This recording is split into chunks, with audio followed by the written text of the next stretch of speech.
Bonjour à tous. Bezrat Hashem, dans la paracha de Vayetse, nous allons voir la naissance des enfants de Yaakov, les pères des tribus. Et on va voir que la Torah, pour chaque enfant qui va naître, va nous préciser pourquoi est-ce que c'est ce nom-là spécifique qui lui a été choisi.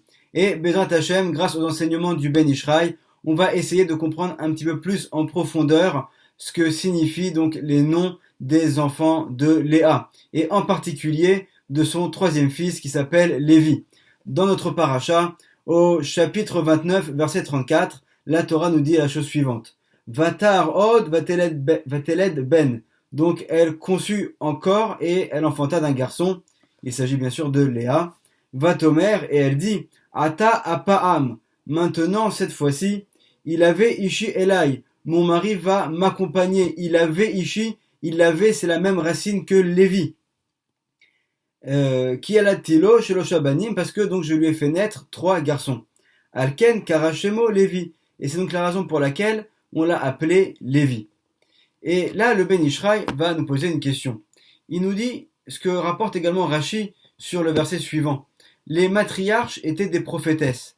Elles savaient que chacune d'entre elles avait normalement, selon l'un des scénarios possibles, pouvait avoir jusqu'à 3 enfants, puisqu'elles savaient en prophétie qu'il y allait avoir 12 tribus, elles étaient 4 femmes, donc la répartition logique aurait été que chacune d'entre elles ait 3 enfants. Et d'ailleurs, c'est ce qui est mentionné de manière explicite dans le Midrash, dans notre paracha, dans le Midrash Tanchuma, au 9e chapitre, où il est dit la chose suivante. Vekar amra Léa. Donc ainsi Léa a dit, Shenem asar shvatim atidin la'amod beYaakov. Yaakov va donner naissance à 12 tribus. Va'are anu arba nashim. Et nous sommes 4 femmes. Anu reoyot leled shalosh l'école echad ve'echad. Donc chacune d'entre nous a le potentiel de faire venir 3 pères de tribus. Donc on voit ici selon ce midrash que c'était su de femmes de Yaakov qui allait avoir 12 tribus et que normalement chacune d'entre elles allait avoir 3 enfants. Et donc là le Ben Ishraï nous pose la question. Il nous dit, puisque Léa a eu son 3e enfant, nous dans l'histoire on sait que finalement Léa va avoir 6 enfants. Mais elle à ce moment-là, elle ne le sait pas.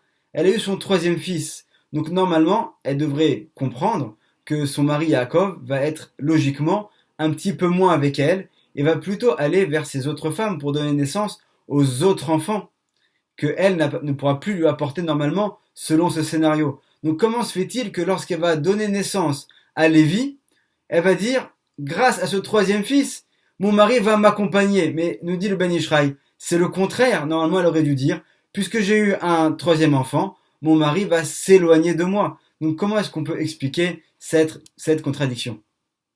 Et d'ailleurs, on voit tout de suite dans le verset suivant, lorsqu'on a la naissance de Yehuda, le 4e fils de Yaakov, à ce moment-là, voilà ce qu'il est dit.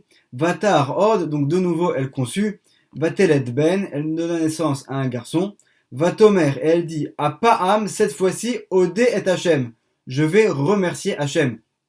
Alken, c'est la raison pour laquelle, car Re'achemo Yehuda, donc elle a appelé Yehuda, dont la racine est la même que ce qu'on signifie en hébreu le remerciement. Donc par Yehuda, elle a voulu Léodot, elle a voulu remercier Hachem. Et là tout de suite Rashi nous fait remarquer, elle nous dit à Paam Odé, pourquoi est-ce que cette fois-ci elle a voulu remercier Hachem? Pourquoi en fait est-ce qu'elle n'a pas remercié Hachem plus tôt, dès qu'elle a eu son premier enfant, ou même son 2e, ou même son 3e, elle a attendu le 4e pour remercier Hachem, ça paraît incompréhensible. Et là nous dit Rashi, chez Natalti Yoter Mechelki, mais Ata Yeshli Leodot, étant donné que maintenant j'ai reçu plus que la part qu'il me revenait de droit, entre guillemets, plus que ce qui était prévu pour moi, alors maintenant que j'ai eu un 4e, j'ai eu un enfant qui va au-delà de ce que je pensais avoir, alors là vraiment je remercie Hachem avec mon cœur qui va être vraiment sincère. Et d'ailleurs sur cela, le Midrash, toujours dans Tanchuma, nous donne l'exemple d'un Kohen qui va voir un paysan, un agriculteur qui travaille dans son champ. Et lorsqu'il arrive, alors l'agriculteur va donner au Kohen toutes les parts de Maaser, de Trouma, tous les prélèvements obligatoires qu'il devait donner au Kohen. Et le Kohen ne le remercie pas. Il prend ce qui lui revient et il ne lui dit pas merci. Et ensuite, cet agriculteur, qui était quelqu'un de très généreux, va prendre également des denrées supplémentaires et va les donner en plus au Kohen. C'est-à-dire qu'il va donner au-delà de ce qu'il doit selon la halakha. Et là, à ce moment-là, le Kohen tout de suite va le bénir et va prier pour lui. Et donc ce midrash vient un petit peu illustrer la situation de Léa. Léa savait qu'elle allait avoir au minimum 3 enfants. Et donc lorsqu'elle va avoir le 4e, elle va remercier Hachem. Donc là, on voit vraiment, ça vient renforcer la question du Ben Ishraï. On comprend bien que lorsque Léa a eu ce 4e enfant, Yehuda, c'était vraiment donc une surprise pour elle. Elle est bien consciente que ça ne lui revient pas de droit. Donc comment se fait-il que lorsqu'elle va avoir le 3e enfant, elle va dire mon mari va être avec moi? C'est pas logique normalement, donc on va essayer de l'expliquer et on va voir qu'il y a bien sûr à travers ces paroles une grande profondeur. Pour comprendre donc la profondeur de ces paroles de Léa, en fait on va rappeler un principe qu'on avait déjà évoqué. On avait vu ensemble que dans le Beth Amikdash, dans le Kodesh HaKodashim, sur le Aaron HaKodesh, il y a donc ces 2 kérouvim, ces 2 donc chérubins qui sont parfois face à face, c'est-à-dire unis comme un couple, et parfois qui sont dos à dos, puisqu'il y en a un qui est masculin et l'autre qui est féminin. Et en fait, ces 2 kérouvim sont à l'encontre de 2 luminaires célestes dans les mondes supérieurs, qui sont en fait les 2 luminaires du bas du Olam HaAtzilut, puisque nous en fait nous nous trouvons dans le Olam HaAsiya, tout en bas du Olam HaAsiya, il y a au-dessus de nous le Olam HaYetzira, le Olam HaBriya et enfin le Olam HaAtzilut. Et dans ce Olam HaAtzilut, tout en bas, il y a 2 luminaires qui sont parfois dos à dos et parfois face à face. Et nous avons un lien, notre Neshama a un lien particulier avec ces luminaires spirituels. Et donc par nos actions, nous pouvons provoquer, lorsqu'ils sont dos à dos, de les passer face à face. Et Chas Shalom, lorsque nous ne suivons pas les paroles de la Torah, alors s'ils sont face à face, les remettre dos à dos. Et donc c'est la raison pour laquelle le jour de Yom Kippour, au moment où le Kohen Gadol rentrait dans le Kodesh HaKodashim, et donc les rideaux du Kodesh HaKodashim s'ouvraient et on pouvait voir ce qu'il y avait à l'intérieur, on voyait donc les kérouvim unis. Ça voulait dire que donc ces 2 luminaires là-haut également étaient unis. C'est le symbole de l'union de Hachem avec son peuple, et donc ça voulait dire que tout le peuple d'Israël avait été pardonné. Donc en fait, tout notre travail au niveau de nos mitzvot, au niveau de nos prières, de notre étude de la Torah, a des répercussions là-haut, comme on l'a déjà mentionné, au niveau de ces 2 luminaires spirituels célestes. Et donc en fait, ces 2 luminaires, il y en a un qu'on pourrait appeler plutôt masculin, qui va plutôt être de tendance donneur, et l'autre qui va être plutôt féminin, et plutôt de tendance receveur. Donc si on rentre un peu plus dans les détails, on comprendra donc que en fait, ces 2 luminaires spirituels qui sont dos à dos, l'un masculin et l'autre féminin, en fait, ils sont l'un à l'encontre de l'autre. Et au niveau du luminaire qui est féminin, on peut le diviser en fait en 2 parties. La partie du haut, qui s'appelle Léa, et la partie du bas, qui s'appelle Rachel. Donc en fait, on comprend que nos matriarches qui ont vécu dans ce monde-là, leur racine spirituelle au niveau de leur âme prend sa source dans ces 2 parties de ce luminaire spirituel. Donc Léa prend donc sa source spirituelle au niveau donc de la Léa qui est là-haut dans les mondes supérieurs, et Rachel au niveau donc de la partie du bas qui s'appelle Rachel. Et en fait, puisque elles vont être donc dos à dos avec ce luminaire qui est masculin, on va donc voir que elles se divisent pas à égalité, elles sont pas donc à 50-50 à son encontre, mais en fait la partie qui s'appelle Léa va être plus courte mais plus haut, tandis que la partie qui s'appelle Rachel va être plus basse mais également beaucoup plus grande. Donc dans les mondes supérieurs, cette partie, ce monde-là qui s'appelle Léa, donc va se tenir à l'encontre de la partie du haut de ce luminaire masculin, au niveau donc des sphirotes du haut, c'est-à-dire les 4 sphirotes qu'il y a au niveau de la tête, le Keter, donc qui est cette lumière qui est au-dessus de la tête, ensuite Chorma qui est à droite de la tête, Bina à gauche, le Da'at au milieu, et le Da'at a cette particularité, comme on l'avait déjà développé dans des cours selon le Béné Issachar, de faire le lien en fait avec les parties donc du bas du corps.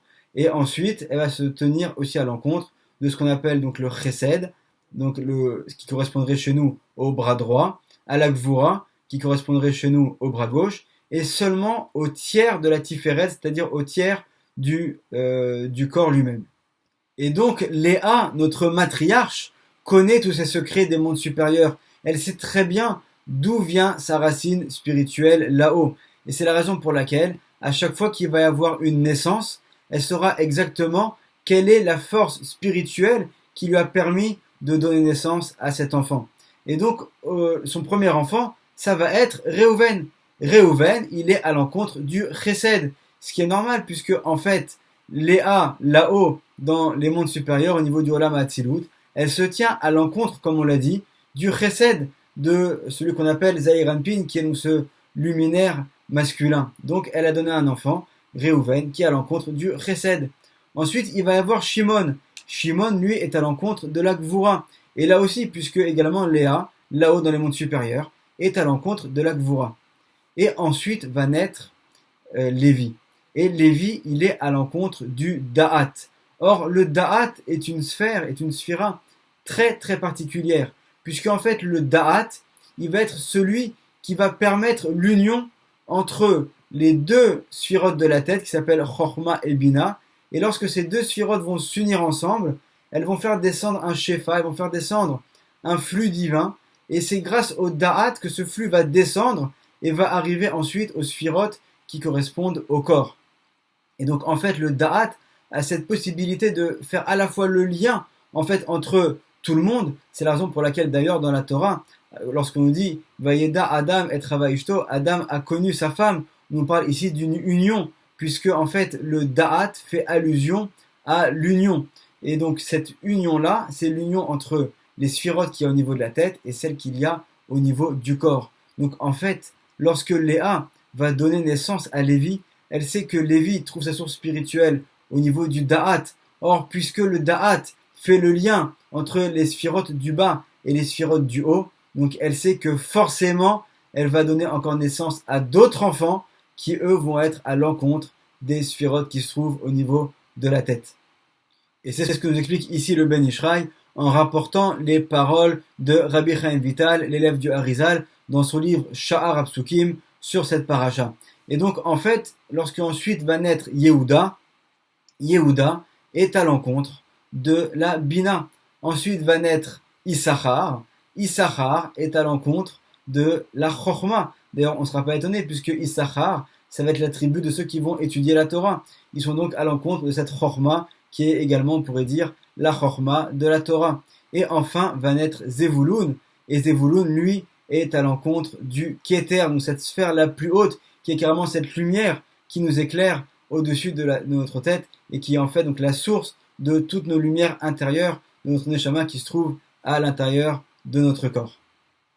Et on peut donc à présent comprendre un petit peu mieux donc ce qui se passe au moment de la naissance de Zevulun, c'est au chapitre 30, versets 19 et 20, où il est dit Vatar od Léa, donc Léa va encore de nouveau concevoir un enfant, Vateled ben Shishi le Yaakov, elle va donc enfanter un sixième enfant à Yaakov. Vatomer Léa, donc Léa a dit Zevadani Elohim oti zevet tov, donc Hachem m'a gratifié d'un beau cadeau. Forcément c'est un beau cadeau puisqu'on parle de la sphira qui est la plus haute, on parle du Keter. Qu'est-ce qu'il n'y a pas de plus beau cadeau que cela? Apa'am isbeleni ishi, cette fois-ci mon mari va être fixé chez moi, puisqu'en fait j'ai terminé ma réparation, j'ai permis de faire venir tous les enfants que j'avais en potentiel. Kialad tilo shishabanim, parce que je lui ai fait naître 6 enfants, à l'encontre des 6 sphirotes desquels se tient mon âme là-haut, donc au niveau des mondes supérieurs, donc ce parsouf de Léa qui se tient au niveau des 6 sphères, donc du luminaire masculin. Vatikra et Shemo Zevulun, donc c'est la raison pour laquelle elle l'a appelé Zevulun. Et enfin, on avait mentionné également que dans les mondes supérieurs, donc le monde de Léa se tient également à l'encontre d'un tiers de la Tiferet, du buste, donc qu'on pourrait appeler de ce luminaire masculin. Et c'est donc la raison pour laquelle il est dit ensuite, Ve'achar yeledabat, et ensuite, donc Léa va avoir une fille, Vatikra et Shema Dina, elle va l'appeler Dina, puisque en fait, on nous enseigne, selon les enseignements de Rabbi Chaim Vital, qu'au niveau de ce premier tiers du buste, donc au niveau des mondes supérieurs, il y a également à ce niveau-là une partie de féminité, donc c'est la raison pour laquelle c'est Dina, donc la fille de Léa, qui va être à l'encontre de ce tiers, et ainsi Léa aura donc fait naître des enfants qui correspondent à tout son potentiel spirituel, et également donc à ce correspondant qu'elle a là-haut dans le Olam Ha'atzilut.